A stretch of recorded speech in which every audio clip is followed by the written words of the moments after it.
Bismillahirrahmanirrahim. Assalamualaikum warahmatullahi wabarakatuh. Alhamdulillahi ala ihsanih wa syukur lahu ala taufiqihi wa amtinanih wa asyhadu an la ilaha illallah wahdahu la syarika lahu ta'ziman li sya'ni wa asyhadu anna Muhammadan abduhu wa rasuluhu da'ila ridwanih. Allahumma salli alaihi wa ala alihi wa ashabihi wa ikhwanih. Hadirin dan hadirat yang dirahmati oleh Allah Subhanahu wa taala.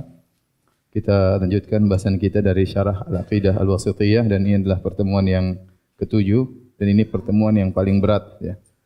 Pertemuan yang paling berat insyaallah dimudahkan oleh Allah Subhanahu wa taala. Tapi saya mohon konsentrasi dari para hadirin hadirat. Jika apa yang saya akan sampaikan ini bisa dipahami dengan baik, maka untuk membantah syubhat-syubhat ahlul bidah maka sangat mudah. Maka ini adalah hari ini akan bahas tentang pokok syubhatnya para penolak sifat. Semua syubhat mereka kembali pada satu syubhat. Ya, sebenarnya ada 4 syubhat, tapi 4 syubhat itu pun kembali kepada syubhat ini, syubhat inti. Ya, jadi aslu as-syubhat ya. Insyaallah kita akan bahas pada malam hari ini, tolong diperhatikan dengan baik ya. Bismillah ya. Kita mengulang kembali sedikit pelajaran yang terpotong kemarin. Kita pembahasan tentang mas'alat qidamul alam. Ya, tentang apakah alam itu qadim ya. Maka dalam hal ini ada pendapat dari al-falasifah. Kemudian ya, pendapat yang kedua ya, pendapat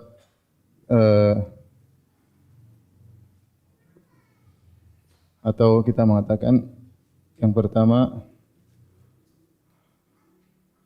alam qadim atau azali. Kemudian yang kedua alam muhdats atau baru.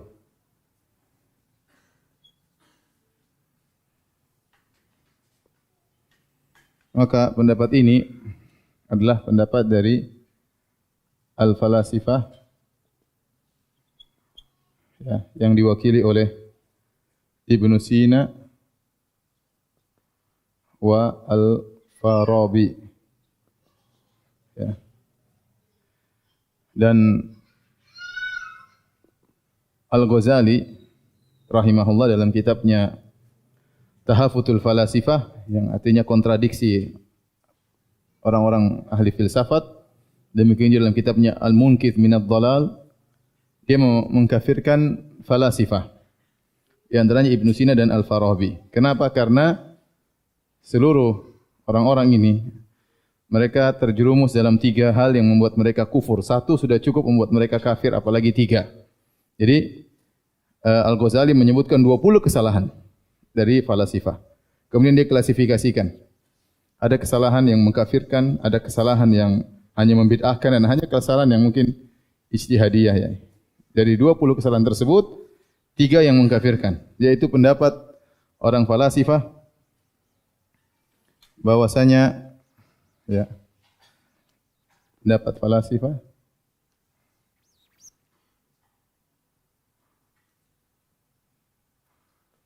yang pertama alam qadim atau azali.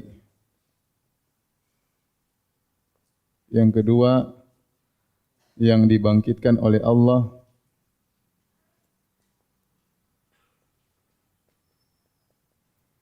Hanya ruh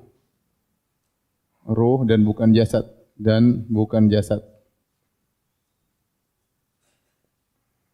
Yang ketiga ya, Allah hanya memiliki ilmu yang global, tidak terperinci. Ini 3 kesalahan dari falasifah yang menyebabkan Al-Ghazali mengkafirkan mereka. Tentunya mereka dengan logika mereka akhirnya terjerumus dalam tiga kesalahan ini. Masing-masing ada logikanya. Tapi yang jadi perhatian kita adalah poin pertama, yaitu mereka mengatakan alam adalah azali. Ya. Sebagaimana sudah kita singgung pada pertemuan kemarin, dalil mereka,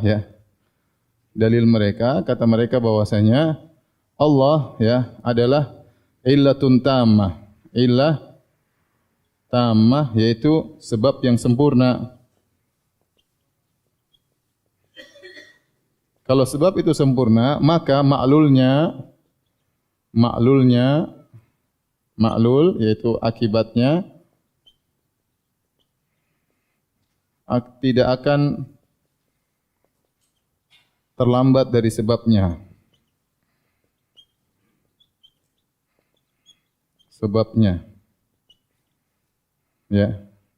Sehingga Allah yang merupakan illah, sebab, dan makhluk yang merupakan ma'lul atau akibat sama-sama qadim. Jika Allah qadim, maka makhluk qadim. Karena jika sebabnya qadim, maka akibatnya juga qadim.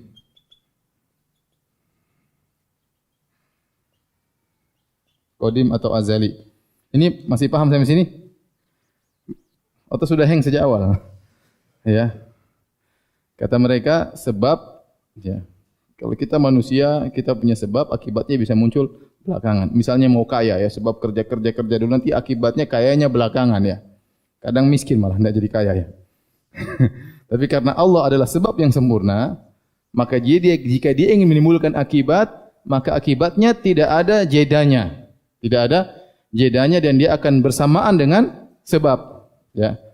Akan bersama dengan sebab. Maka jika sebabnya qadim yaitu Allah Subhanahu wa taala, maka maklulnya, akibatnya itu makhluk juga qadim. Ya. Paham tidak? Ragu-ragu kepalanya. Ya. Ini logika berfikir mereka, ya. Karena sebabnya, kenapa akibat tidak terlambat daripada sebab? Karena sebabnya ini sempurna. Karena sebabnya sempurna, maka dia muncul bersama dengan akibatnya. Ya. Pelaku bersamaan muncul dengan objeknya. Subjek dan objek bermuncul di waktu yang sama. Jika subjeknya adalah qadim, maka objeknya juga ada qadim. Ini pemikiran mereka, maka mereka dikafirkan karena ini melazimkan bahwasanya makhluk apa? Qadim, sama seperti Allah Subhanahu wa taala. Maka orang-orang falasifah dikafirkan oleh Ghazali. Paham sampai sini? Ya.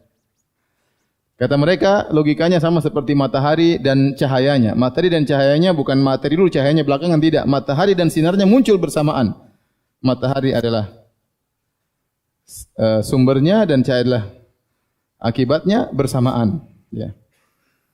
Terus kalau dikatakan wahai falasifah, berarti kalian mengatakan makhluk sama dengan Allah dari sisi zaman sama, tapi dari sisi rutbah tidak sama. Akibat tentu tidak sama dengan sebab. Mereka berkilah begitu. Paham? Kalau kita katakan wahai orang-orang falasifah, kalian mengatakan bahwasanya makhluk qadim sama dengan Allah qadim, berarti sama dong. Mereka bilang tidak sama, ada perbedaan. Kenapa? Karena secara tingkatan tetap saja sebab bukan apa? Akibat. Tetap saja akibat kedudukannya di bawah apa? Sebab. Tapi min haitsu zaman, dari sisi zaman sama. Min haitsu rutbah, dari sisi tingkatan, maka sebab lebih tinggi daripada akibat. Sehingga mereka mengatakan, mereka berkata,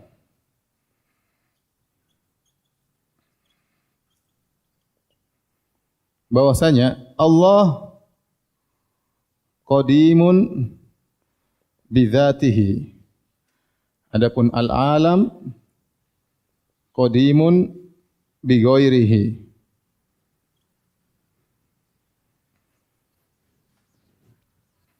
Allah qadim secara zatnya, Allah qadim dengan sendirinya, secara zatnya, makhluk juga qadim atau alam semesta juga qadim dengan sebab Allah. Dengan sebab apa? Allah. Tapi sama-sama apa? Qadim. Sama-sama qadim. Tapi bagaimana bantahan terhadap ini? Ya, maka ada pendapat kedua bahwasanya alam itu muhdats, alam itu baru, tidak qadim. Dan ini pendapat dipilih oleh ya Ahlus Sunnah wal Jamaah dan juga pendapat dipilih oleh al-mutakallimun. Mutakallimun maksudnya ahlul kalam.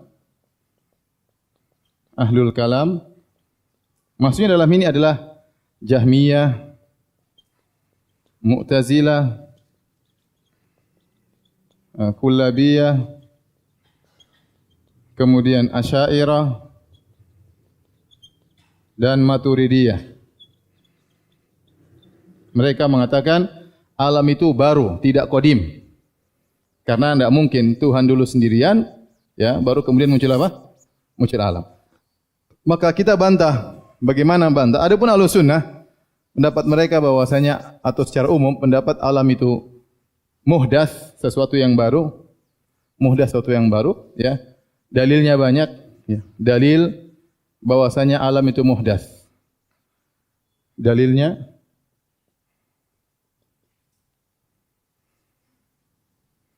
naqli, maksudnya nas, seperti ya, idza arada syai'an an yaqula lahu kun fayakun. Fayakun. Jika Allah menghendaki sesuatu, ya, Allah menghendaki sesuatu, semua berarti di bawah kehendak Allah. Ya, semua yang terjadi alam ini atas kehendak siapa? Allah. Maka termasuk makhluk, termasuk alam. Jika Allah berkehendak sesuatu, idza arada syai'an an yaqula lahu, Allah berkata, kun, jadi. Fa ini artinya maka.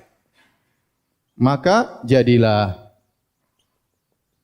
Ya, menunjukkan bahwasanya Allah berkehendak dulu baru kemudian apa? Muncul. Karena fa itu yufidu tertib. Fa yufidu apa? Ada tertib, urutan. Ya, misalnya saya mengatakan jaa Ahmadu fa Umar, telah datang Ahmad lalu Umar. Lalu Umar. Berarti ada tertib, Ahmad dulu baru apa? Baru Umar. Nah, Allah kalau ingin menciptakan makhluk, Allah berkehendak dulu, baru Allah mengatakan apa? Kun fayakun. Allah bilang kun dulu baru kemudian jadi. Sebelum Allah bilang kun ada atau tidak?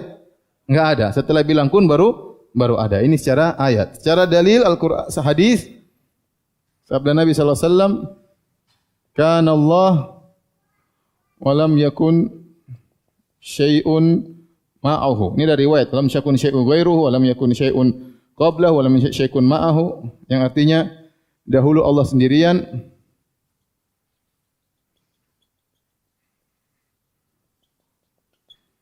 dan tidak ada sesuatu pun yang bersamanya. Kalau makhluk alam sudah ada, tentunya berarti sudah ada bersama siapa? Allah dalam azal. Waktu alam azali Allah sendirian, lantas Allah menciptakan apa? Makhluk. Paham? Ini secara dalil nakli. Sekarang kita bantah secara akli. Dalil akli, ya. Dalil akli itu secara akal.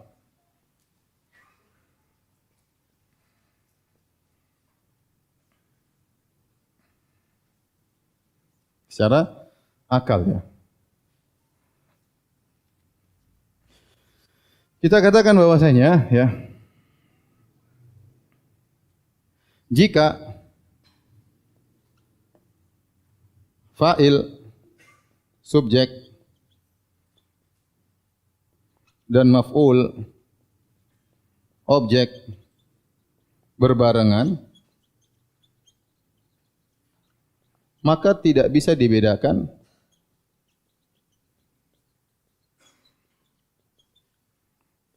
mana yang fa'il, mana yang objek, mana yang subjek, pelaku, dan mana yang objek. Yang objek atau predikat lah ya, atau predikat. Tidak bisa dibedakan, bersamaan ya, bersamaan.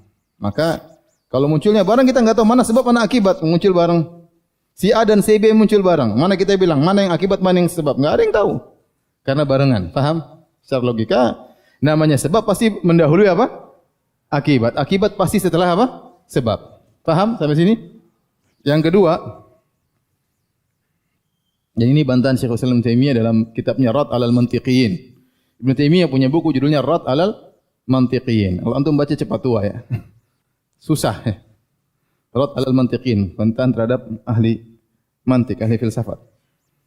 Beliau mengatakan ya, kalau sama-sama qadim, kalau Allah dan alam sama-sama qadim, maka seharusnya sama-sama tidak bisa fana, tidak bisa sirna. Ya. Sekarang sama-sama qadim, kalau gitu sama-sama tidak bisa fana. Karena memiliki sama-sama qadim, sama-sama azali, ya. Apa yang menyebabkan antum wahai falasifat mengatakan Allah abadi sementara alam bisa sirna? Ini tidak benar, karena sama-sama memiliki sifat azali, maka tidak ada azali tersebut, tidak ada yang bisa membuat dia merubah jadi azali menjadi hilang. Paham? Saya ulangi, sama-sama konsekuensi dari qadim, suatu yang azali, maka dia tidak bisa hilang juga. Sama-sama akan abadi. Ya. Namun orang falasifah mengatakan, adapun Allah Tuhan, dia akan abadi, adapun alam bisa sirna. Dan itu salah, karena kalau sama-sama azali, maka seharusnya sama-sama juga abadi. Faham? Kalau sama-sama azali, harusnya sama-sama abadi. Sama-sama apa? Abadi. Bantahan berikutnya secara akal juga. Kenapa yang dikatakan qadim hanya al-aflaq.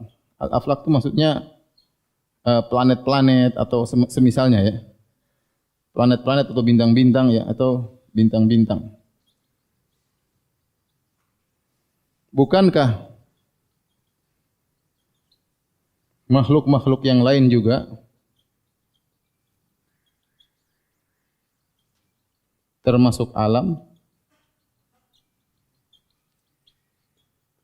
Ini jawaban yang sangat logis. Mereka mengatakan yang qadim cuma aflak, yaitu alam semesta. Mungkin maksudnya langit-langit atau planet-planet. Kenapa ente bilang cuma itu yang qadim? Bukankah kita juga makhluk? Kita ini makhluk bukan? Kita termasuk alam enggak? Kenapa enggak bilang kita juga qadim? Karena kenyataannya kita baru muncul 40 tahun yang lalu.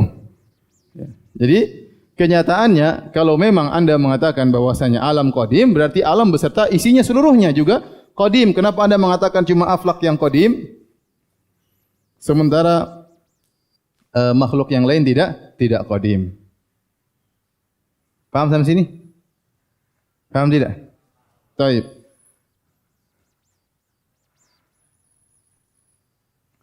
Bantahan secara bahasa Arab dikatakan qata'tuhu fanqata'a, aku memotongnya maka terputus, maka terpotong. Secara bahasa pasti akibat, sebab mendahului apa? Akibat. Sebab mendahului akibat. Aku potong dulu baru kemudian apa? Terpotongkan.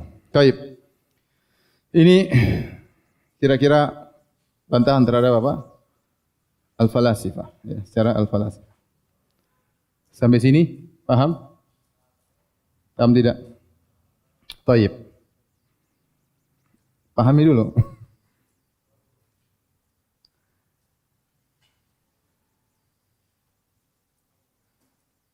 Nah,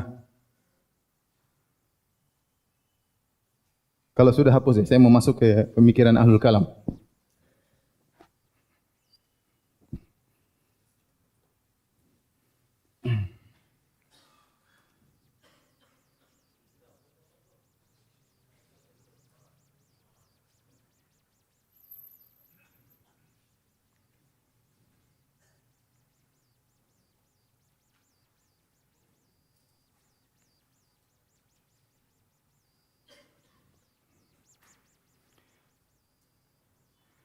Jadi, sebagian ahlul bidah mereka menuduh Ibnu Taimiyah berpendapat dengan pendapat falasifah. Mereka mengatakan bahwasanya Ibnu Taimiyah rahimahullah mengatakan alam itu qadim. Ini kedustaan atas nama Ibnu Taimiyah.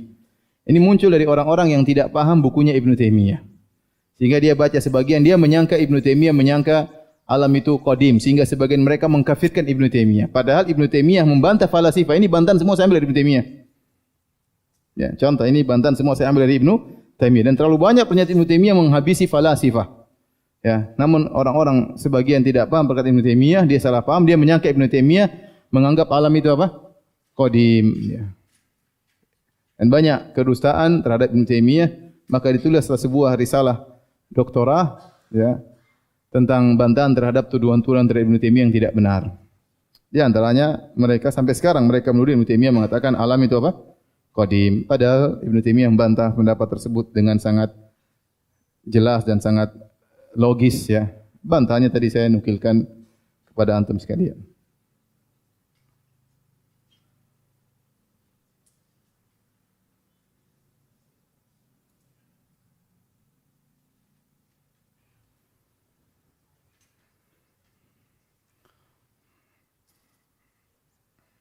Baik, kita lanjutkan tentang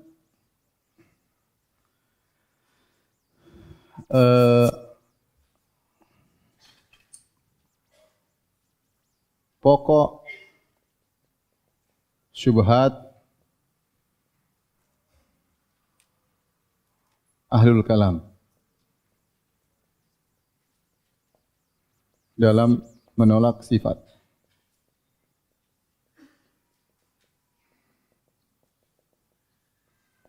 Bagaimana ceritanya? Kita mau cerita, ya. Ceritanya begini. Ceritanya,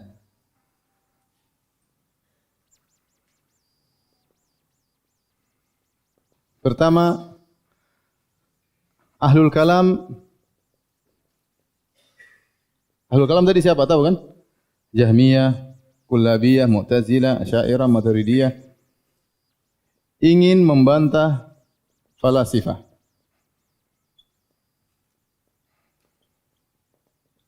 Falasifah yang mengatakan alam itu apa? Alam qadim, azali.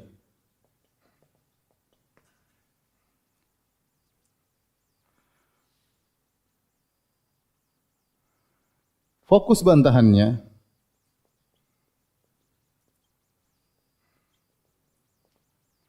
bagaimana bisa membuktikan bahwasanya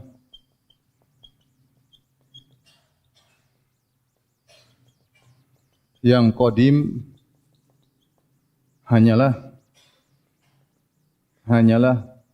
pencipta, al-Khaliq, Allah Subhanahu wa taala. Adapun makhluk, alam atau makhluk semuanya muhdats, dalam kurung baru. Baik. Cerita berikutnya, akhirnya mereka membuat suatu teori yang disebut dalilul a'rad. Dalil a'rad. Nanti akan kita jelaskan. Al-a'rad. Apa itu dalil a'rad? Penjelasan dalil tersebut.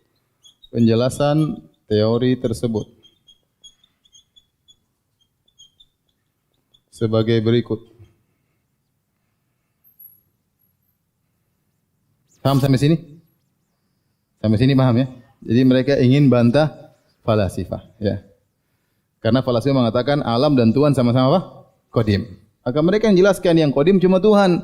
Alam tidak. Nah untuk membantah pendapat falasifah bahwasanya Tuhan itu qadim, mereka membuat bahwasanya alam itu diciptakan oleh Tuhan. Bahwasanya alam diciptakan oleh Tuhan, bukan azali bersama Tuhan. Ya, mereka membuat suatu teori yang disebut dengan dalilul a'rad. Dalilul a'rad. Ya. Adapun penjelasan teori tersebut, kata mereka, pertama, A.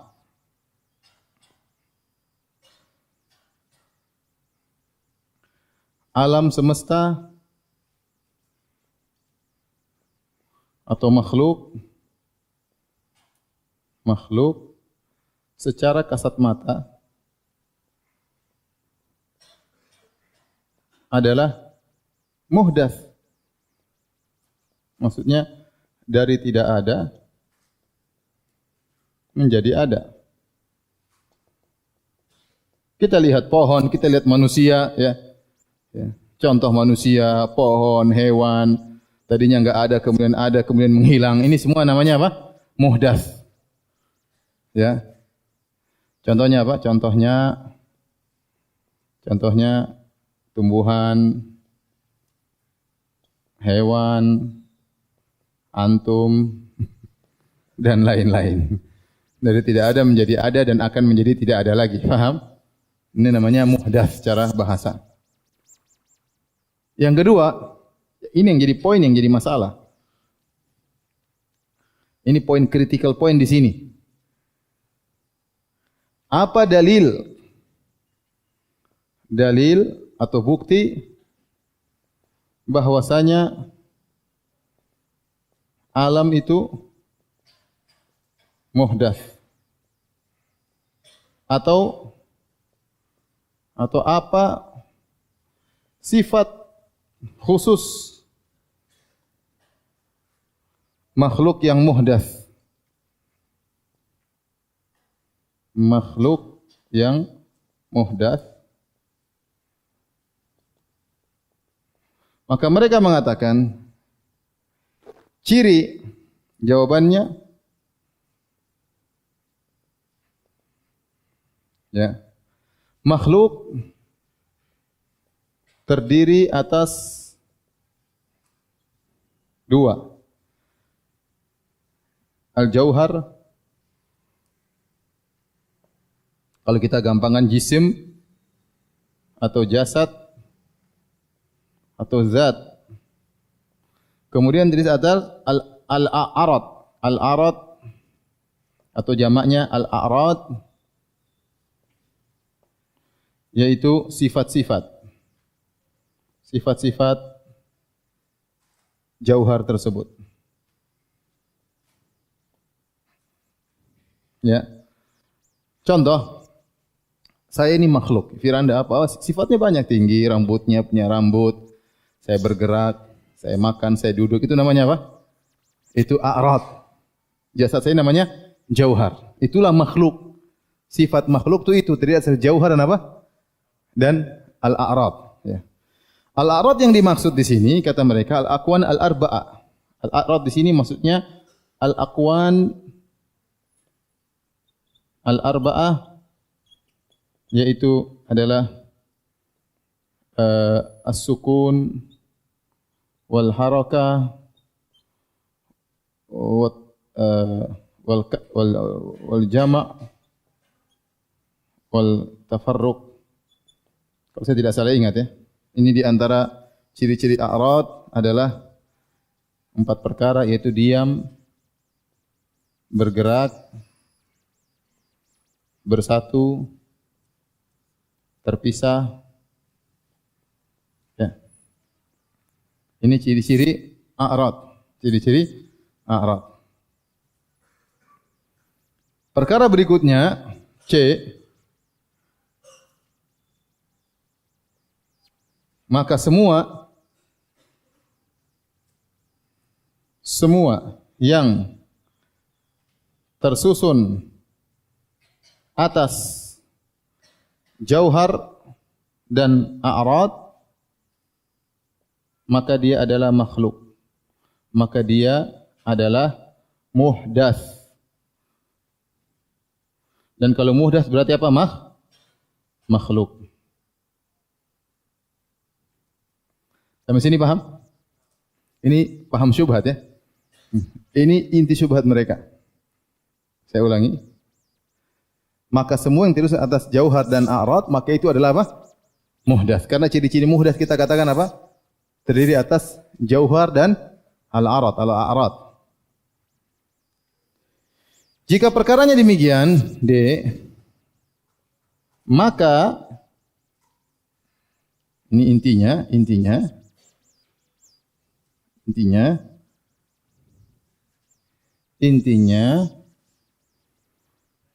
Tuhan yang qadim ya tidak boleh berupa jism dan a'rad, sifat. A'rad maksudnya apa tadi? Sifat. Tuhan harus beda. Yang mereka sebutkan dengan mukhalafatul lil hawadis. Harus berbeda dengan hadis. Hawadis itu jamak dari apa?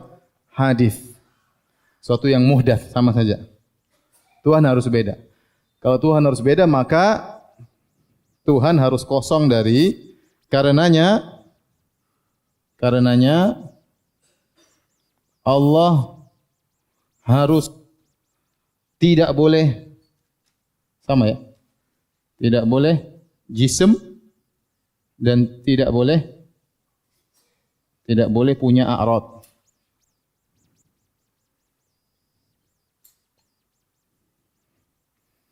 Karena kalau Allah punya jism, punya a'rad, berarti Allah sama dengan makhluk.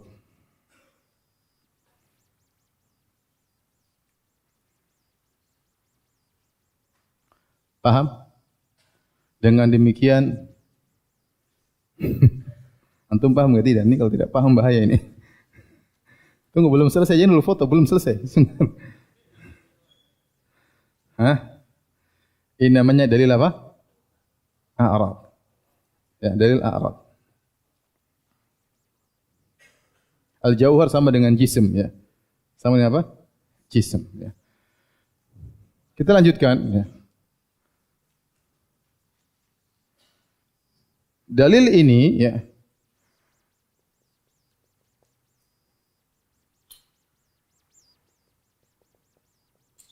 menunjukkan sifat utama jism atau jauhar adalah memiliki a'rad.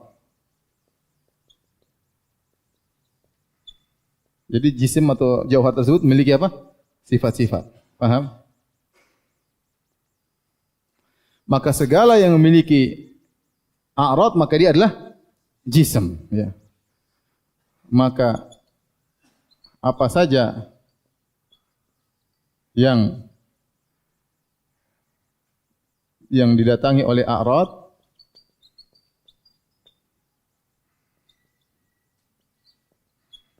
maka dia jism.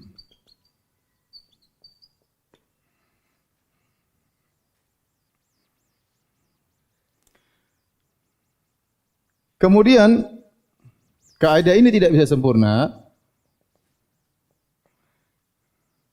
Sehingga mereka mengatakan apa? Kaidah intinya, kaidah ini tidak sempurna kecuali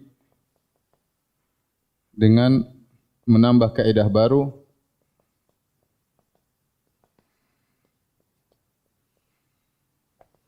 al-ajsam mutamathilah. Mutamathilah. Jisim-jisim itu mirip-mirip. Mirip-mirip semuanya.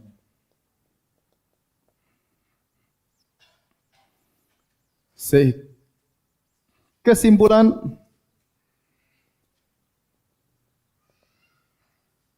supaya Allah beda dengan makhluk,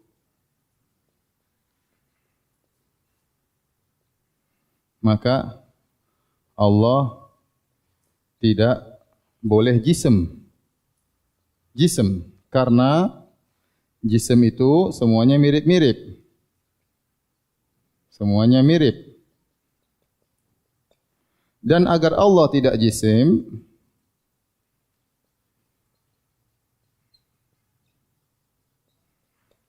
maka Allah tidak boleh kena a'rad. Tidak boleh mengalami a'rad. Mengalami a'rad. Al-a'rad. Sehingga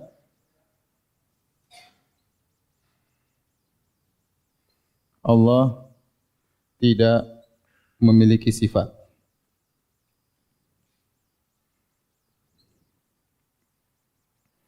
Cuma tahu antum paham atau tidak ya?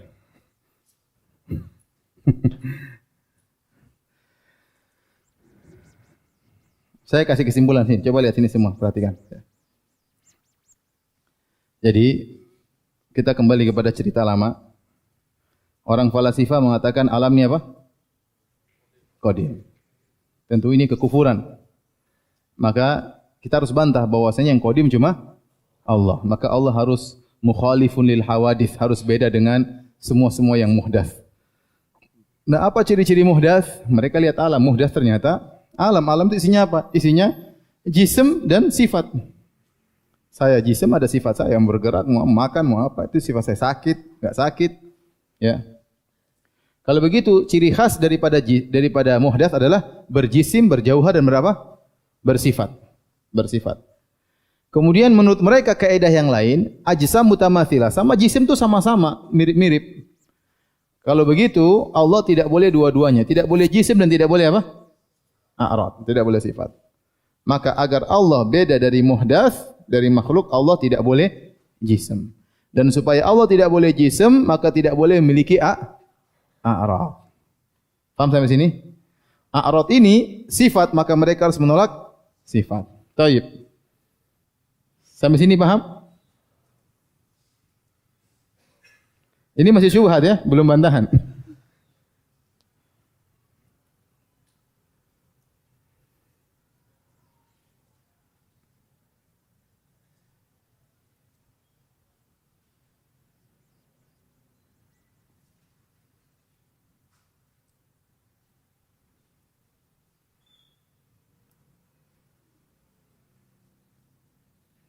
Kalau sudah tolong dihapus.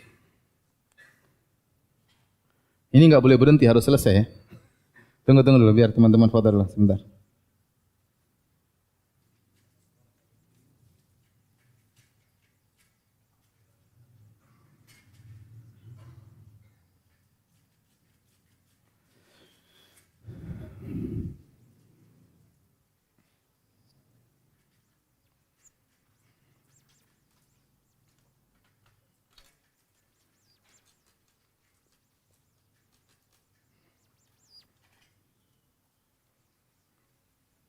Udah, enggak usah terlalu bersin apa-apa. Tentang dalil a'rad.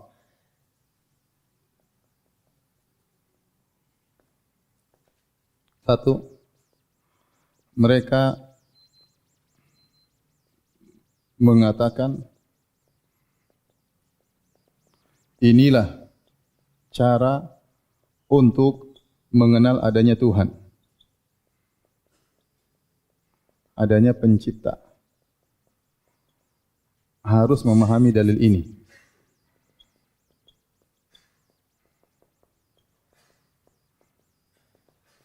Agar bisa membuktikan adanya pencipta. Dan ini adalah pendapat Asy'ariyah mutaakhirin.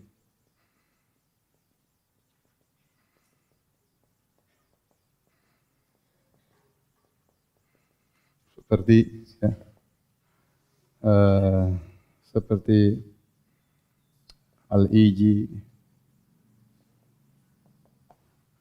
kemudian Al-Amidi, Ar-Razi,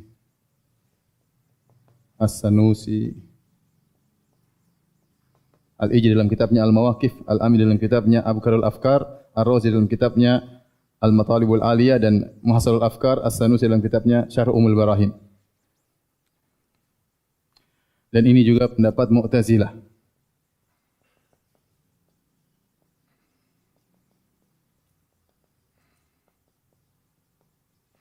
Sebagaimana dikatakan oleh Al-Qadhi Abdul Jabbar.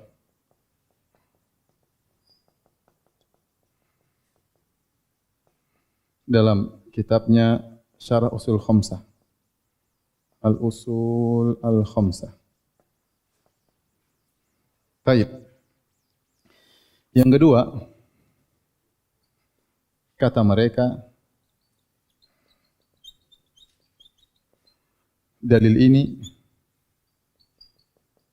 atau teori ini adalah awal wajib alal mukallaf. Kewajiban pertama yang harus diketahui oleh seorang yang mau masuk Islam.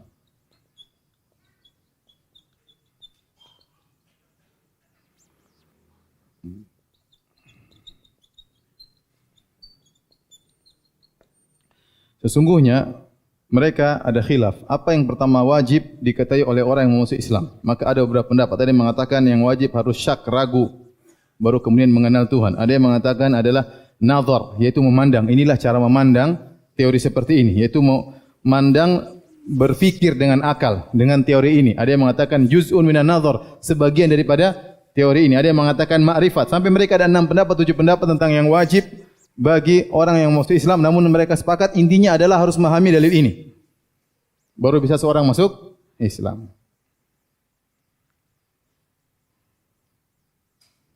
Antum aja paham enggak? Antum berarti belum sah masuk Islam. Baik. Ini cara mengenal Tuhan, dalilnya ini kata mereka. Bantahan.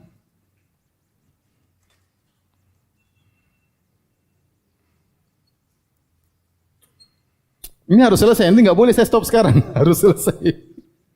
Bantahan. Ya. Pertama, cara mengenal Tuhan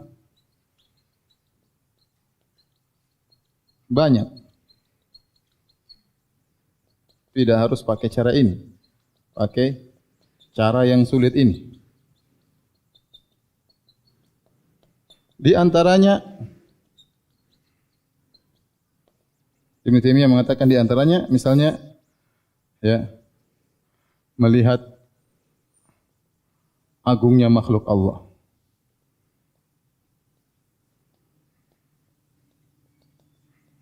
Dan ini pendapat yang ditempuh oleh Abul Hasan Al-Asy'ari. Abul Hasan Al-Asy'ari, dia kritik, nanti akan menjelaskan. Intinya, untuk melihat adanya Tuhan, dia tinggal lihat makhluk. Ini makhluk enggak mungkin terjadi sendirinya. Ini makhluk enggak mungkin. Sudah, dengan otomatis kita tahu ada yang menciptakan. Selesai. Enggak usah pakai teori-teori ini, paham? Teori gini apa susih pusing. Ini orang yang mau tahu ada Tuhan, sudah ente lihat ini semua. Kita tahu enggak mungkin ini terjadi dengan apa? Sendirinya. Selesai. Maka kita tahu adanya apa? Tuhan. Ya. Artinya Ini semua tidak mungkin, ini semua tidak mungkin terjadi dengan apa? Sendirinya.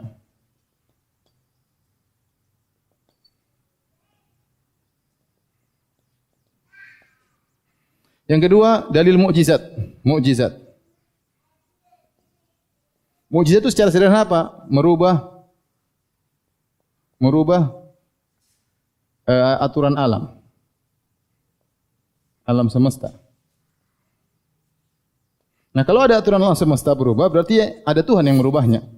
Contoh, api harusnya membakar. Tahu-tahu api jadi apa? Dingin. Nah, berarti ada yang ngatur nih. Yang bisa merubah ini pasti yang menciptakan apa? Api. Paham? Misalnya Nabi SAW keluar tangan air dari jari, keluar air dari jari. Nah, ini enggak sesuai dengan aturan alam semesta. Berarti ada yang merubah aturan tersebut. Berarti yang merubah itu apa tuh? Tuhan. Maka adanya mukjizat menunjukkan bahwasanya ada pencipta. Makanya waktu Nabi Ibrahim berdebat dengan Raja Namrud, kata Nabi Ibrahim, Rabbiyalladzi yuhyi wa yumit. Tuhanku menghidupkan mematikan. Kata Namrud, qala ana uhyi wa umit. Saya juga bisa menghidupkan mematikan. Dia bohong, dia bahlul ya.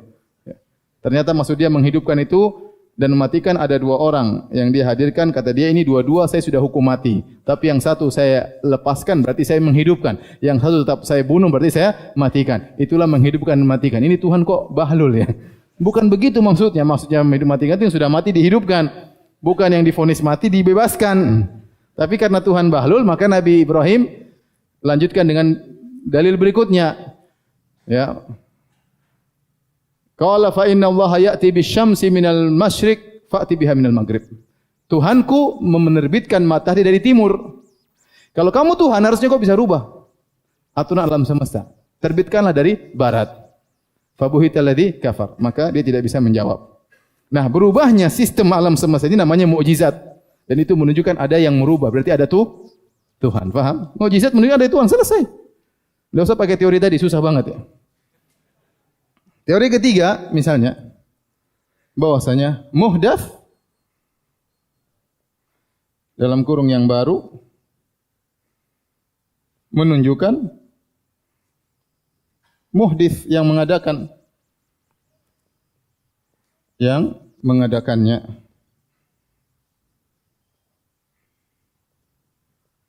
Selesai, kita lihat manusia tadi ada, kemudian mati, dari tidak ada kemudian ada. Berarti ada zat yang membuat ini semua. Selesai. Ini semua muhdats, dari tidak ada menjadi apa? Ada. Berarti ada yang mengadakannya. Tidak usah pakai teori al-jauhar, al-a'rad, paham? Bikin puyeng ya. Baik, ini bantahan pertama. Kedua, Nabi SAW tidak pernah menjelaskan dalil ini. Padahal adab ke WC aja Nabi ajarin. Baik, ini masalah akidah, masalah penting. Bahkan kata mereka yang pertama harus dipahami. Loh, kenapa Nabi tidak pernah ajar? Kenapa Nabi tidak pernah ajarkan? Ya. Kemudian yang tiga, padahal waktu orang-orang masuk Islam, Arab Badui, orang Yahudi, orang Nasrani, orang musyrikin, Majusi, kalau masuk Islam Nabi bilang apa? Ucapkan apa? Asyhadu an la ilaha illallah, selesai. Tidak ada Nabi bilang, jisim a'rad. Enggak. Paham? Enggak ada. Ya. Semua mau masuk Islam cukup apa? Cukup syahadat. Syahadat, selesai. Tiga, bisa dipastikan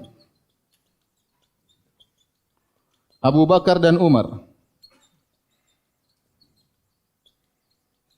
dan seluruh sahabat tidak paham dalil a'rad. Azan kah? Azan. Azan dulu deh. Biar hangnya hilang.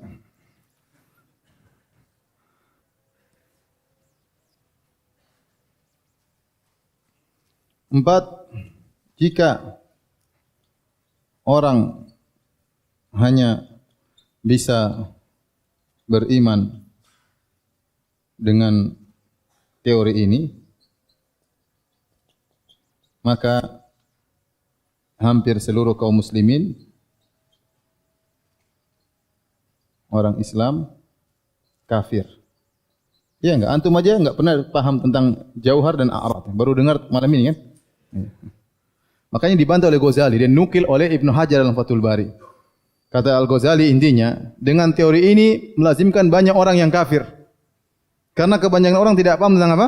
Dalil ini. Bagaimana Anda mensyaratkan iman kepada orang kalau mau beriman harus paham dalil a'rad dan al-ajsam, al-jauhar. Orang semua tidak paham. Kalau begitu kafir, gimana ente? Kalau ente kita harus mengenal Tuhan dengan cara seperti itu, berarti rata-rata orang semuanya apa? Kafir. Karena antum saja baru sekarang aja pun belum tentu paham. Sudah saya jelaskan capek-capek belum tentu antum paham. Bagaimana Anda mengatakan ini kewajiban pertama yang harus dipahami oleh seorang yang ingin masuk Islam? Ini kengawuran luar biasa. Ya, kengawuran luar biasa. Dan itu terdapat dalam buku-buku akidah mereka. Ya tadi saya sebutkan ada buku Al-Mawaqif, ada buku Abkarul Afkar, Al-Amidi Ar-Razi, dua buku, Al-Matalib Al-Aliyah dan Muhasal Afkar, Sanusi seperti Syar'umul Barahin dan yang lainnya. Mereka sebutkan masalah ini. Ini menakjubkan bagaimana mereka menganggap ini suatu perkara yang paling penting sementara tidak ada dijelaskan oleh Al-Quran dan Sunnah. Mereka ini ngambil dari mana? Mengambil dari teorinya Aristo. Mereka terpengaruh dengan pemikiran apa? Aristo, teori ini. Ya, untuk dimasukkan dalam Islam. Dimasukkan dalam Islam, bahkan dijadikan syarat untuk masuk Islam. Kemudian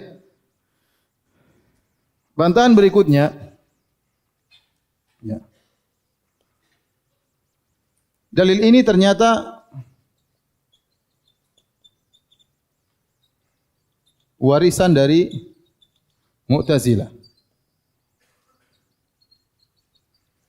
Sebagaimana dinukil oleh Ibnu Hajar dalam Fathul Bari dari As-Samnani. Ada seorang ulama besar dari Asy'ariyah bernama As-Samnani, dia mengatakan dalil ini adalah sisa warisan dari Mu'tazilah yang masuk ke dalam Asy'ariyah.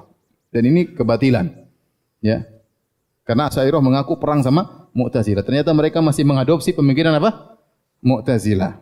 Ya. Kemudian yang berikutnya, seandainya sifat Tuhan paling inti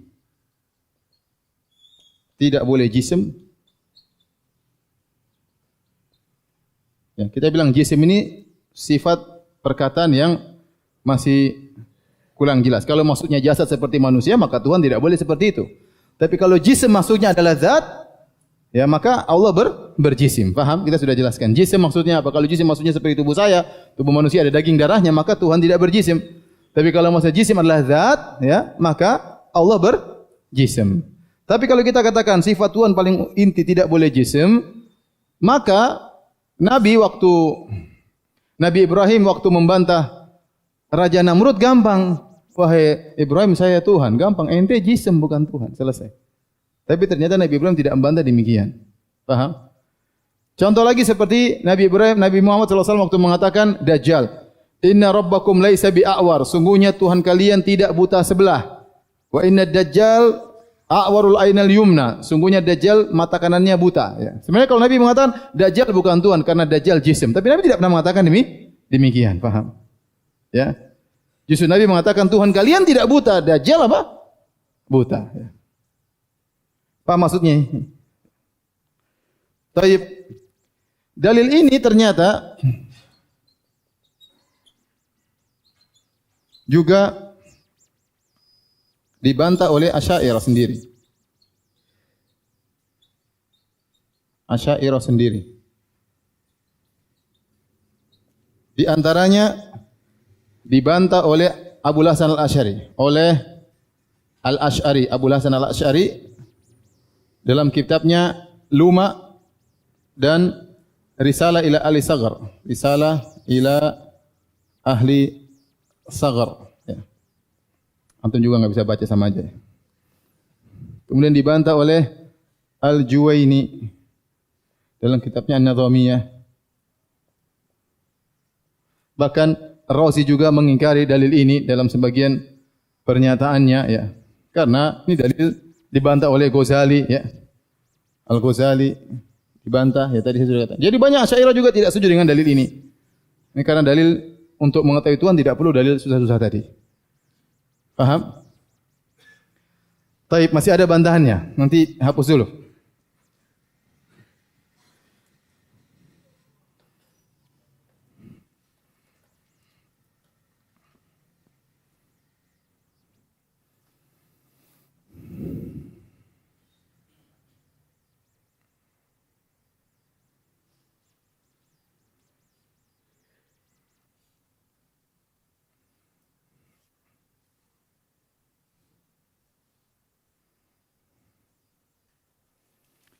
Insya Allah setelah ini semuanya gampang ya. Ini aja yang susah malam ini. Sabar ya. Alhamdulillah yang hadir tidak terlalu banyak. Kalau banyak pada pening semua. Antum mewakili pening mereka.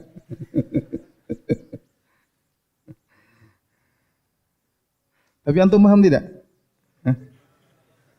Hah? Salah ya?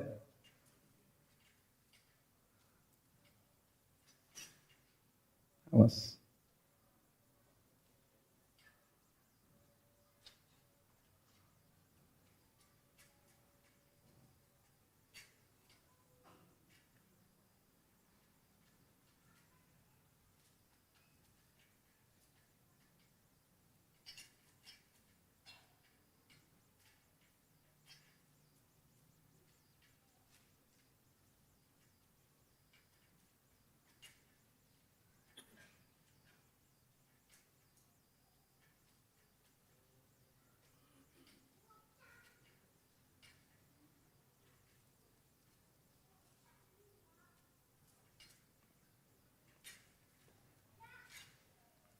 Sudah, enggak apa, sudah cukup. Cukup. Dah. Sekarang bantahan nomor berapa? Nomor 8. Dalil a'rad tidak bisa sempurna kecuali ditambah dengan kaidah tadi yang sudah saya sebutkan, al-ajsam mutamathilah. Mutamathilah. Jisim-jisim itu semuanya sama. Ya, maksudnya mereka apa? Agar menolak Allah berjisim, ya. Kalau jisim Allah beda dengan jisim makhluk ya sudah, berarti Allah mukhalifun lil hawadis, maka tidak perlu dalil a'rad. Kalau sejak awal kita bilang Allah berjisim, jisim Allah beda dengan makhluk, maka dalil a'rad ini enggak ada fungsinya. Antum enggak paham ya? Dalil a'rad itu kan menolak Allah itu apa? Berjisim. Supaya jisim Allah, kalau Allah tidak berjisim, maksudnya jisim Allah tidak seperti apa? Makhluk ya, seperti itu. Sehingga untuk bisa memastikan Allah tidak berjisim, maka harus mengatakan jisim itu mirip-mirip. Saya kasih logika. Ini kan makhluk. Ini Allah. Makhluk punya sifat apa? Jisim sama apa? A'rad. Makhluk punya jisim dan a'rad. Nah, kita sedang menolak sifat apa? Jisim. Menolak sifat apa? Jisim. Ya. Ya. Menolak sifat jisim. Maka bagaimana menolak sifat jisim? Dengan menolak a'rad. Dengan menolak a'rad. Nah, supaya sempurna dalil ini, berarti kita mengatakan kalau kita menetapkan a'rad pada Allah, berarti jisim seperti jisimnya apa? Makhluk. Kalau kita tetapkan a'rad pada Allah, berarti Allah akan berjisim seperti jisimnya makhluk, maka kita tolak karena jisim itu harus mesti sama. Kenapa Allah tidak boleh menerima a'rad? Karena kalau kita mengatakan Allah menerima a'rad, maka Allah berjisim dan jisimnya seperti jisim apa? Makhluk. Karena kenapa seperti jisim makhluk? Karena jisim itu mirip-mirip semuanya. Dan itu kaidah yang batil karena kita tahu jisim itu berbeda-beda. Contoh, jisimnya api tidak sama dengan jisimnya air, paham? Sama dari mana? Enggak sama sama sekali. Ya. Jisimnya ruh tidak sama dengan jisimnya kayu, sama sekali berbeda. Bagaimana ente punya kaidah al-ajsamu tamathilah? Sudah ente bilang aja batas, sudah ente enggak paham enggak apa-apa. pokoknya ini ngawur kaidah ini, paham? Mana ente bilang jisim mirip-mirip? Ini unsur aja bermacam-macam. Bagaimana unsur api mau sama dengan unsur tanah? Jelas berbeda. Maka pernyataan jisim itu mirip-mirip itu batil, tidak benar. Dan kaidah dalil a'rad tidak sempurna kecuali ditambah dengan dalil ajsam mutamathilah. Paham sampai sini? Enggak apa-apa, enggak paham juga ya. Yang kesembilan, dalil a'rad mengantarkan pada, ini sederhana aja, pada tidak adanya pencipta. Kenapa? Karena tidak mungkin terjadi penciptaan kecuali karena ada sesuatu yang baru. Ada sesuatu yang baru. Yang baru pada Allah. Contoh, iradah, kehendak baru untuk mencipta. Dan ini di sini mutakallimin dihabisi oleh falasifah. Kata mereka, wahai falasifah. Kata falasifah, wahai mutakallimin. Jahmiyah, Kullabiyah, Mu'tazilah, Asy'ariyah dan Maturidiyah. Kalian mengatakan tidak boleh ada sesuatu pun yang baru pada Allah. Coba terangkan kepada kami bagaimana Allah menciptakan alam semesta. Kalian bilang Allah duduk sendirian kan? Iya, Allah azali. Taib, kok tiba-tiba ada penciptaan? Kalau tidak ada sesuatu yang baru pada Allah, Allah diam-diam saja, ya harusnya enggak ada penciptaan. Paham? Kapan muncul penciptaan? Kalau Allah ingin, berarti ingin baru kan? Paham? Ingin mencipta. Allah bilang kun, baru terjadi makhluk. Kalau enggak ada sesuatu yang baru pada Allah, Allah tidak punya kehendak baru, Allah tidak selalu jamid begitu saja, tidak ada penciptaan, tidak ada makhluk. Jadi ini mereka tidak pernah bisa jawab. Antum paham tidak? Jadi mereka mensyaratkan tidak ada boleh sesuatu yang baru pada Allah. Nah, kalau kita ikuti dalil antum, tidak boleh a'rad itu sesuatu yang baru. Paham? Sesuatu baru yang menempel pada zat atau pada jisim. Ya. Dia bilang kalau tidak ada sesuatu yang boleh baru pada Allah, mereka punya kaidah mala yakhlu min hawadits fa huwa hadis. Perkara sesuatu yang tidak bisa lepas daripada sesuatu yang baru, maka dia juga hadis, dia juga perkara baru. Itu sama dengan dalil a'rad. Bisa diungkapkan dengan bahasa lain, sesuatu yang tidak lepas dari sesuatu yang baru, maka dia juga baru. Dan ini batil. Kita Ahlussunnah wal Jamaah gampang, Allah Subhanahu wa taala ngomong sesuatu yang baru. Ngomong dengan Nabi Muhammad SAW, ngomong Nabi Musa, apa susahnya? Kenapa ente larang Allah mau ngomong dengan bahasa, dengan sesuatu yang baru kepada makhluknya? Mereka punya kaidah, tidak boleh ada sesuatu yang baru pada Tuhan. Karena ada sesuatu yang baru pada Tuhan, berarti Allah jisim berarti bukan Tuhan, berarti makhluk. Mereka terperangkap dengan kaidah mereka ini, padahal kaidahnya kaidah batil. Sementara kaidah ini mengantarkan tidak ada Tuhan kalau begitu. Kita tanya sama mereka, dulu kita sama-sama sepakat misalnya Allah dahulu sendirian, belum ada makhluk. Taib, kok tiba-tiba bisa ada makhluk?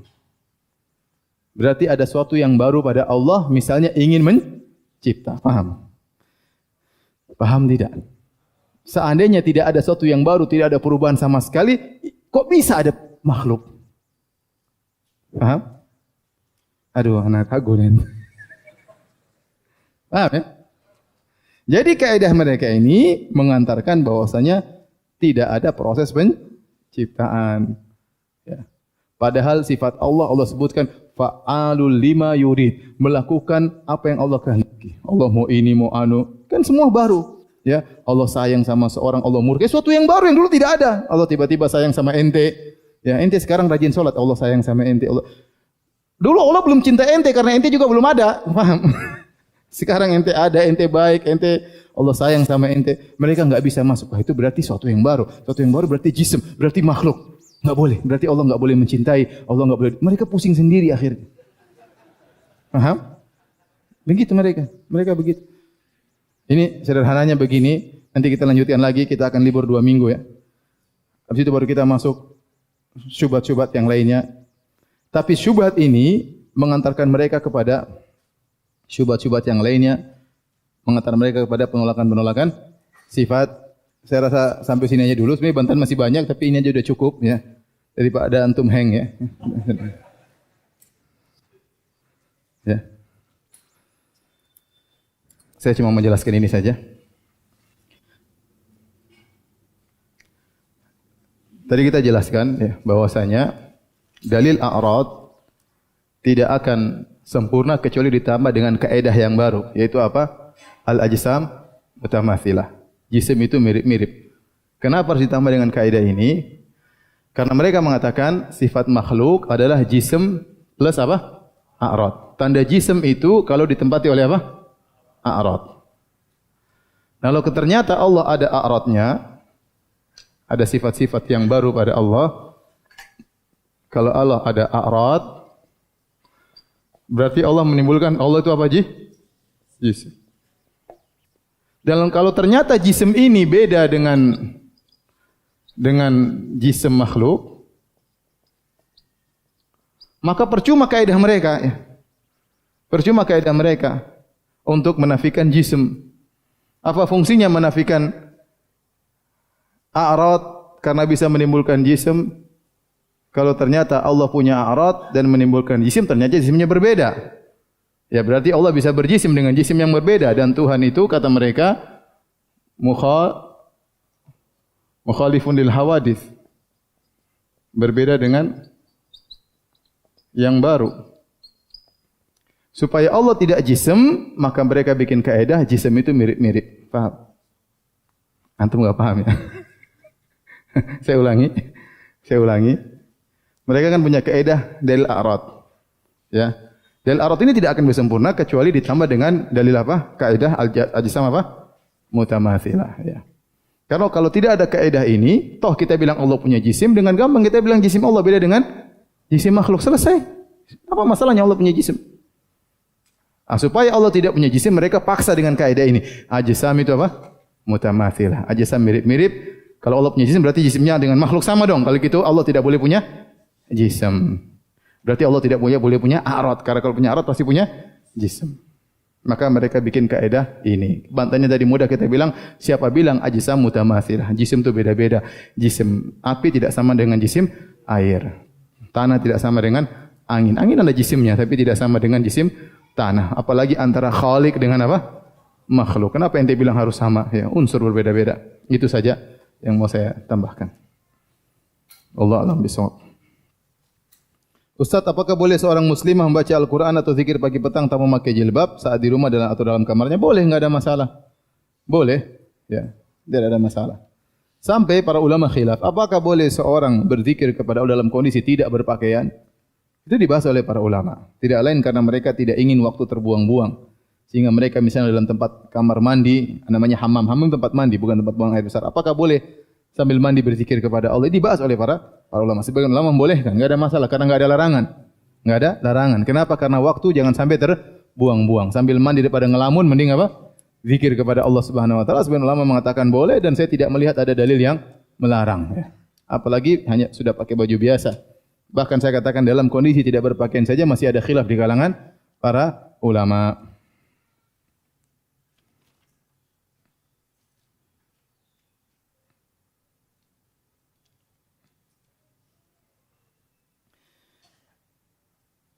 Ini masih bukan ini apa maksud menolak sifat nanti ya, sabar ya. Nanti akan kita bahas pada pertemuan berikutnya apa bedanya Jahmiyah, bedanya dengan Mu'tazilah, dengan Kullabiyah, dengan Asy'ariyah, Mutaqaddimin, Mutaakhirin, dengan Maturidiyah. Insyaallah pada pertemuan berikutnya, tapi syubhat mereka sama, yaitu dalil apa? A'rad. Kalau mau percaya sama Tuhan harus paham dalil apa? A'rad. Dan itu kewajiban yang pertama yang harus dipahami oleh setiap muslim. Kalau enggak paham berarti imannya enggak beres. Seperti antum dari tadi dijelaskan enggak paham-paham. Mana antum enggak beres ya. Dan ini dibantah oleh Ghazali. Kalau begitu melazimkan orang mengetahui Tuhan aja ruwetnya setengah mati ya. Terus buat apa ente bikin dalil ini sementara yang mengingkari Tuhan cuma secuil manusia kecil Coba yang mengingkari Tuhan ateis, sedikit sekali. Apalagi zaman tersebut, sedikit sekali. Dahriyin, ateis itu hanya sedikit. Kemudian untuk membuat orang yakin kepada Tuhan, ngapain bikin dalil seperti ini sementara semua orang sudah secara fitrahnya mengenal Tuhan. Ente malah bikin pusing mereka. Ente bikin dalil begini bisa jadi mereka malah ragu tentang apa? Tuhan. Maka ini dalil yang batil, mengenal Tuhan tidak perlu dengan dalil seperti ini. Paham? Mana ada orang coba ente tanya, ibu ente dulu, Mbak, ngerti enggak dalil a'rad dan al-jauhar? Apa itu jauhar itu a'rad? Jauhar itu begini. Kalau mama enggak ngerti, mama berarti masih kafir. Waduh, repot. Paham? Baik, demikian saja kajian kita. Insyaallah kita lanjutkan 2 pekan lagi. Subhanakallahumma bihamdika asyhadu an la ilaha illa anta astaghfiruka wa atubu ilaik. Assalamualaikum warahmatullahi wabarakatuh.